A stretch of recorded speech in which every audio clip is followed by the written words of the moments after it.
Okay, for our final example problem, we're going to find a different component than what we've found before.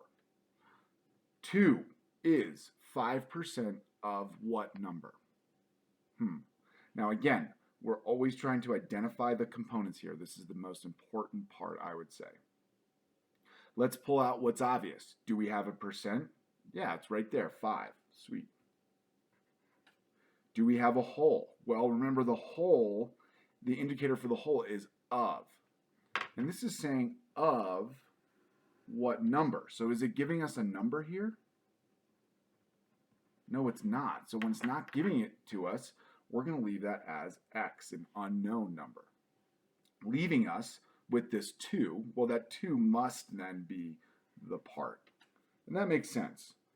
2 is 5% of what number? So 2 is the part of this whole number.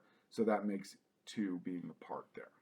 Okay, again, one of the most challenging parts of these problems is pulling out the information that we know. And each question is going to be worded a little bit differently. So you got to be really flexible in your thinking and think hard about this first part. So we've got all our components. We're going to use our key, part over whole equals percent over 100. Let's fill it in. Part is 2. Whole is x. Percent is 5 over 100. We've set up our proportion, and now we need to solve. We're always looking for that relationship. Is there a relationship between 2 and a 5 and 5 and the 2? No. I could reduce this 5 over 100 and see if maybe that would give me a relationship like what we did in the last problem. But I'm going to do it a different way. Again, these problems, you can take different routes to get to the same answer. Let's solve this algebraically. When we're solving something algebraically, the first thing we need to see is, hey, is that variable in the denominator? Yes, it is. We can't do anything with that x in the denominator, so we need to find the reciprocal by flipping it around. And if we flip around the left side, we got to flip around the right side. Sorry about that noise. I don't know what my neighbors are doing over there. We're going to flip this around. So this becomes x over 2 equals 100 over 5. Again, I just flipped around my fractions. So now I got x in the numerator. That's good. Let's now isolate the x by doing the opposite operations. And even though x is on the left side, that's okay. We're going to take the same steps that you guys are used to. So I'm going to multiply by 2 over 1, multiply by 2 over 1.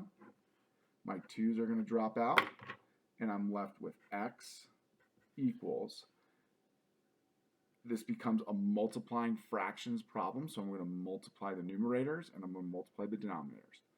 100 times 2 is 200. If I take 100 and double it, I get 200. And then 5 times 1, there's 5. Right. Final step. We can't leave this like this. This is a fraction. This is like an improper fraction. But it also tells us that this is a division problem. Remember, the fraction line tells us division. So I need to do some dividing as my final step here. The top number of the numerator always goes inside the box. The denominator goes outside. 2 does not go in, 5 does not go into 2. 5 goes into 20 4 times. But I'm not going to stop right there because I got this 0 to deal with. So 4 times 5 is 20. I got nothing left over. That's good. Now I'm going to bring this 0 down. How many times does 5 go into double 0? Or 0 times.